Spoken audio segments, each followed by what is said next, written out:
Have you ever paused to consider the different ways the major world religions view the concept of God?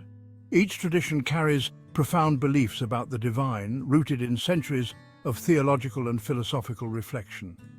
Today, let's journey through the core ideas of God in Christianity, Judaism, and Islam, exploring the similarities and differences and ultimately drawing some thoughtful observations without taking an aggressive stance.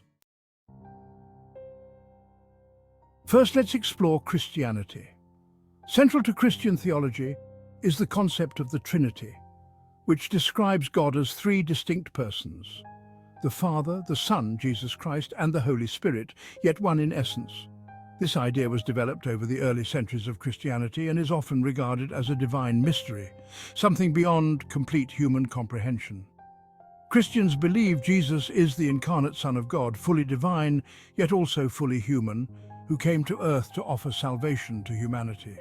This idea of God as a Trinity seeks to explain how God could be loving and relational within himself, even before the creation of the world. However, some have pointed out the philosophical and logical challenges posed by this concept. How can one being exist as three persons and still remain one? For many non-Christians, this idea raises questions about the true nature of God's oneness. Now, let's consider Judaism, claimed to be the world's oldest monotheistic faith.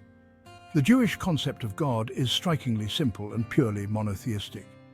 God in Judaism is one, indivisible, and cannot be divided into different persons or aspects. This belief is captured beautifully in the Shema, a declaration found in the Torah: "Hear, O Israel, the Lord our God, the Lord is one," Deuteronomy 6:4. The God of Judaism is transcendent, personal, and involved in human history. Yet Judaism generally places a significant emphasis on the covenantal relationship between God and the Jewish people. This chosen relationship is unique, and God's oneness is seen as exclusive to the understanding and worship within this tradition. While this maintains a pure and unbreakable view of God's unity, the question arises: is this a God for all humanity or a more particular God for a specific people? Lastly, let's turn to Islam. The Islamic concept of God is uncompromisingly monotheistic. The term used for God, Allah, emphasizes this absolute oneness and sovereignty. The Quran repeatedly states that God is one and incomparable. Islam portrays God as both immensely merciful and strictly just, transcendent yet intimately aware of every detail in the universe. The famous verse from the Quran, Surah Al-Ikhlas, highlights this beautifully. Say, He is Allah, who is one, Allah, the eternal refuge. He neither begets nor is born, nor is there to him any equivalent. Quran 112, 1-4. In Islam, God is neither divided nor associated with any partners.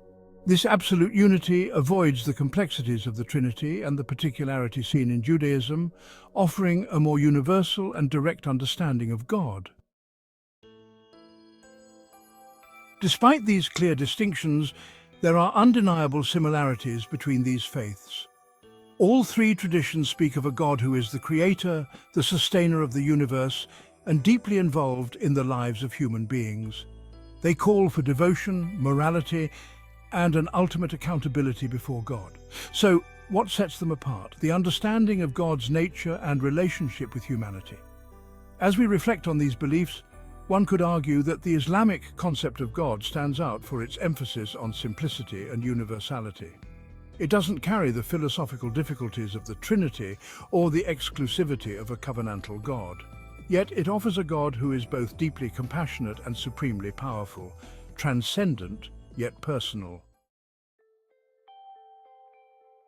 This comparison isn't about declaring one view as inherently better, but rather about contemplating the elegance and universality that some find compelling in the idea of one indivisible God. If God is truly one, wouldn't the simplest, most rational understanding of divine unity be the one that most closely aligns with our human desire for clarity and coherence? So, as we end this reflection, here's a question for you to ponder. If there is one creator behind this magnificent universe, Wouldn't that Creator want to be known clearly and unambiguously, without confusion or division? How do these diverse understandings of God shape our relationship with the divine and with each other?